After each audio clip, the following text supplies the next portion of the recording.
Good evening everyone, स्वागत है आप सभी साथियों का आपके अपने यूट्यूब चैनल रामगढ़ एडुकेयर में। कोल इंडिया लिमिटेड से वैकेंसी है साथियों, काफ़ी शानदार वैकेंसी है। सैलरी फैसिलिटीज सभी बहुत ही बेहतरीन है, साथ ही साथ संख्या जो है वैकेंसीज की वो भी अच्छी खासी है।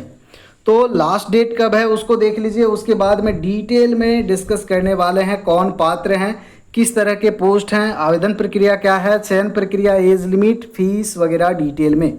इससे पहले जो इसका अंतिम तिथि रखा गया था 11/6/2026 रखा गया था, लेकिन डेट जो बढ़ गया है तो 21/6/2026 तक आप आवेदन कर सकते हैं। ये लास्ट डेट है साथियों।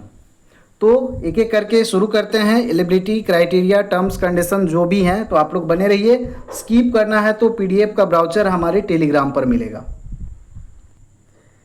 इंडिया का सबसे अधिक जो कोल प्रोडक्शन होता है साथियों, इसी के अंतर्गत होता है कोल इंडिया लिमिटेड।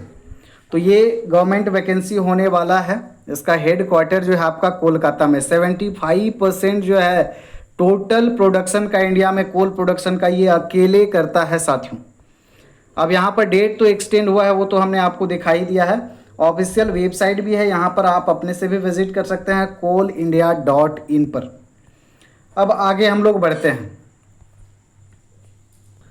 टोटल वैकेंसीज की बात करें, सिविल 11 में देखिए, जनरल में 72, EWS 17, SC 26, ST 13, OBC NCL 46। Total यहाँ पर फ्रेश वैकेंसीज जो हैं आपके 174 हैं। फ्रेशर भी आवेदन कर सकते हैं, अनुभव की आवश्यकता नहीं है। बैकलॉग वैकेंसी भी यहाँ पर देखिए आपका दिया गया है, 4 वैकेंसी, टोटल 178 है। वहीं इलेक्ट्रिकल के लिए 221 वैकेंसीज है साथियों, मैकेनिकल 13 के लिए 145, सिस्टम के लिए 43 वैकेंसी है। उसके बाद में इलेक्ट्रॉनिक्स एंड कम्युनिकेशन के लिए 38 वैकेंसी है। जियोलॉजी के लिए 15 वैकेंसी है। उसके बाद में इंडस्ट्रियल इंजीनियरिंग के लिए 11, राजभाषा के लिए 5 वैकेंसी है। उसके बाद में नीचे और भी वैकेंसी है। कंपनी का सेक्रेटरी 19 पद है और टोटल जो है आपका 660 पद यहाँ पर होने वाला है। अब सभी पदों के लिए अलग अलग योग्यता चाहिए, तो योग्यता आप लोग अच्छे से देख लीजिए। उसके बाद चयन प्रक्रिया, आवेदन प्रक्रिया पर डिस्कस करेंगे। तो यहाँ पर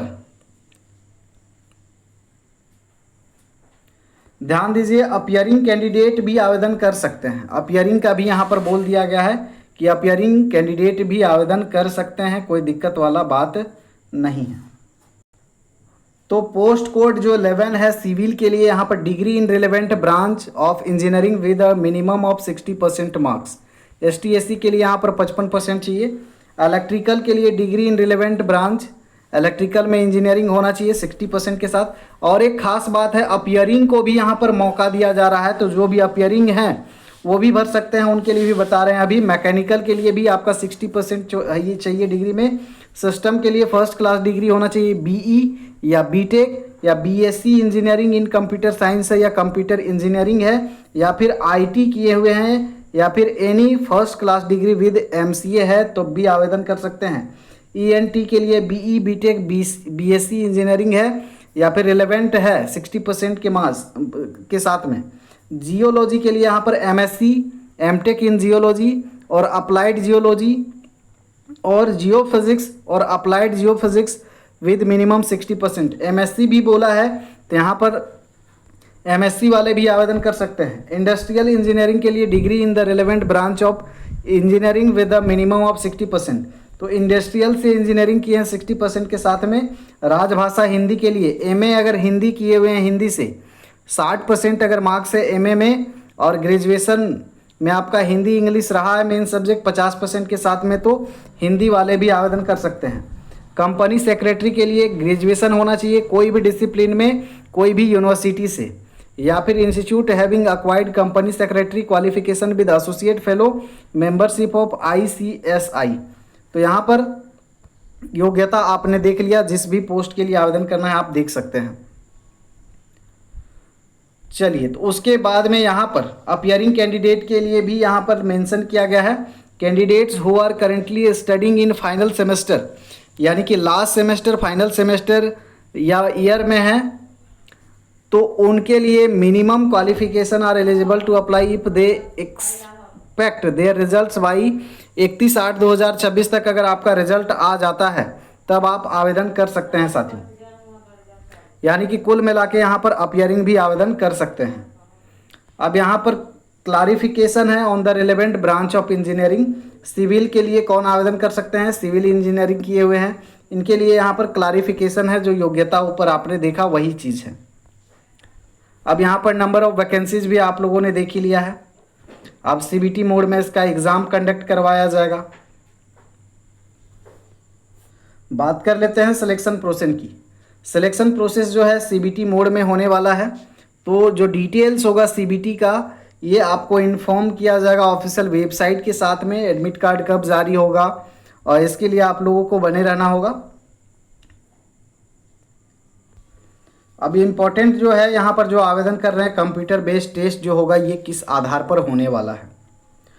तो टेस्ट जो होगा 3 घंटे का होगा साथियों, एक ही सीटिंग में होगा और 2 पेपर होंगे, पेपर 1 एंड पेपर 2, और 100 मार्क्स के होंगे दोनों पेपर। पहला पेपर जो होगा general knowledge, awareness, reasoning, numerical ability और जनरल इंग्लिश का होने वाला है। पेपर 2 जो होगा कंसिस्ट ऑफ प्रोफेशनल नॉलेज, यानी कि जिस विषय में आवेदन कर रहे हैं, जिस ब्रांच में आवेदन कर रहे हैं, जिस ब्रांच में आपका डिग्री है उस ब्रांच से संबंधित होगा, आपका अपने सब्जेक्ट से संबंधित होगा पेपर 2, जिसमें 100 MCQ क्वेश्चन रहेंगे। और पेपर 1 जो है कॉमन होगा। पेपर 1 में आपका जीके होगा, जीएस होगा, रीजनिंग होगा, न्यूमेरिकल एबिलिटी और जनरल इंग्लिश होने वाला है। तो 2 पेपर होंगे और इन्हीं के बेसिस पे आपका जो है चयन होगा। क्वालिफिकेशन क्वालिफाइंग मार्क्स जो है, मिनिमम क्वालिफाइंग मार्क्स जो है जनरल EWS के लिए 40 मार्क्स लाना है। उसके बाद में ओबीसी नॉन क्रीमी लेयर के लिए 35 मार्क्स लाना है इन ईच पेपर, दोनों पेपर में 35-35, ST SC PWD के लिए 30 अंक लाने हैं। तो ये आपका एग्ज़ाम पैटर्न हो गया, योग्यता आप लोग समझ गए हैं। उसके बाद में एप्लीकेशन फीस जो रखा गया है यहाँ पर जनरल और ओबीसी के लिए, जो नॉन क्रीमी लेयर हैं और क्रीमी लेयर हैं और EWS जो हैं, इनके लिए नॉन रिफंडेबल फ़ी जो रखा गया है 1000 रुपये रखा गया है, प्लस अप्लीकेबल GST भी लिया जा रहा है यहाँ पर 180 रुपये। टोटल 1180 रुपये आपको लगेगा। उसके बाद में जो ST SC PWBD कैंडिडेट्स हैं या फिर employees of Coal India Limited हैं जो पहले से कार्यरत हैं,